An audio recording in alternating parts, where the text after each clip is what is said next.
All right, so we're going to talk a little bit about translating keywords and phrases into algebraic expressions. And so we're going to take English sentences and we are going to figure out how to find the keyword. So I have a whole column of keywords here, and then I've given some examples, and we're going to take English sentences and we're going to translate them into an algebraic expression, and in some cases, an equation. But at the beginning, I have a section for addition, subtraction, multiplication, division, and powers. And so on the slideshow that I'm going to attach to Google Classroom, you'll see that I have explained each of the sections, but I've also attached this PDF so that you can see it on your own. And so I have a page there. I'm going to get a little bit more specific on just adding and subtracting. And so what you'll notice is I've added a couple of extra words that we've come up with as our class comes up with Spanish words that mean the same thing, or other vocabulary words like the word combined wasn't listed here, and combining is usually a good keyword. I have added them here, and you can do the same thing to your version of the PDF. You just add another word to it.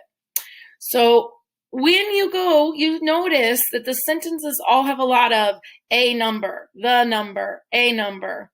So that's my first tip down here at the bottom. It says, anytime you see the word a number, that is a code for pick a letter. You can pick your favorite letter. You can go with the boring old X or N. I recommend picking a letter.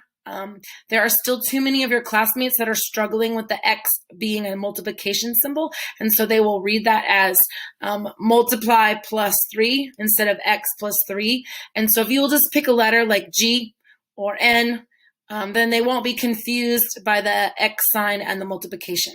I recommend picking a favorite initial. Just stick away from like the letter O because it looks like a 0, and the little letter L looks like a 1, so you might stay away from those letters. The next thing you'll notice is I put some yellow on the page. Specifically, I put boxes around the words than and from. Those are kind of tricky words because when I say I'm going to subtract something from what you have something and then you take away something. And so those actually switch the order. So the example up here, I'll look at this one at the bottom of the row. 6 subtracted from a number. So let's say you had $20. 6 subtracted from 20 would look like $20 take away 6. And so you notice when they picked a letter over here, that's what they did. They started with the letter and then they subtracted the 6. And so those are words to pay attention to because normally you put them in exactly the order that they're listed. So for instance, the total of 6 and some number. 6 goes first, the letter goes second. 11 added to a number. The difference of a number and 3. So the number went first and the 3 went second. So those are very clear in terms of what order they go in. The last tip that I need you to watch for is the less than or greater than symbols. They look very similar to this less than or more than. Could say greater than or less than.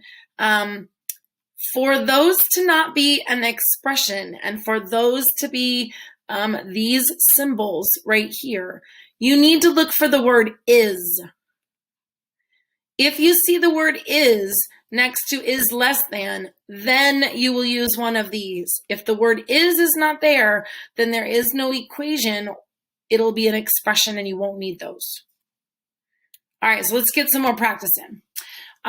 Multiplying and dividing, I really didn't have any extras other than triple and half. Those are pretty common, and so I just added them to the notes page so that you would have them. But what happens is now that you know how to add, subtract, multiply, and divide, we now have to pay attention to what order you're going to do it in. And so my notes at the bottom talk about that you now occasionally will need to use the distributive property. And so I've given a couple of examples of that. When you are looking at the distributive property on, let's say, the second one here, it says the difference of 6 and a number divided by 3. So when it says the difference of, it didn't say just subtract.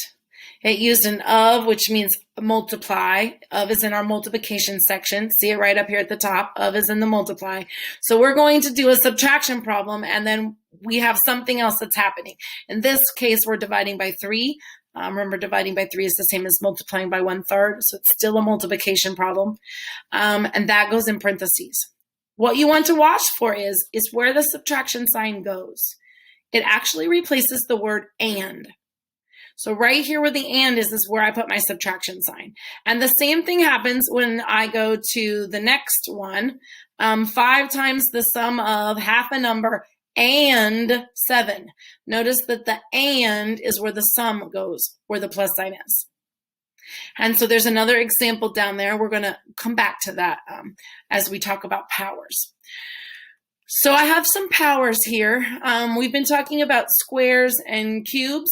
You can continue on up into larger powers. You would just use the word power, and it continues. 4th power, 5th power. We only just use good words for square and cube, and they're listed there in the table. Then this last section is where we're talking about where we change from expressions into equations. And so for an equation, you will need to have an equal sign, a less than, a greater than, less than or equal to, or greater than or equal to. And what I have done there is I've written some examples, and then I have gone ahead and translated those for you. So specifically, let me look at a tricky one here. 4 more than X is less than. So that is where it told me that it was going to be this less than symbol.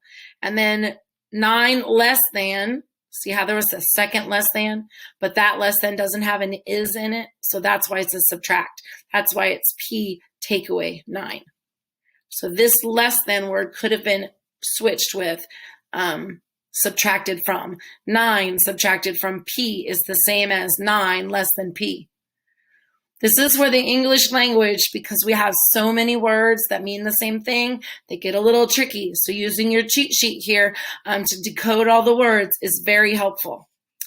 And then because I thought maybe you might want to practice those, since we have a bunch of examples, maybe it would be easier for you to practice a few of them on your own.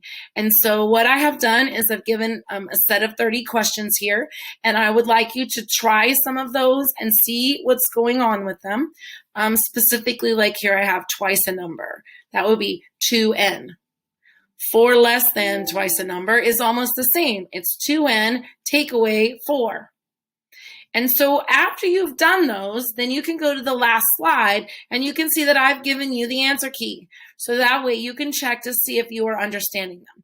And then if you're finding something that you do not understand or you don't know how the answer is what it is, please reach out to your teacher and let them know that you're struggling with that one, and maybe they'll have some other tips that they can help you with. So I hope this helps.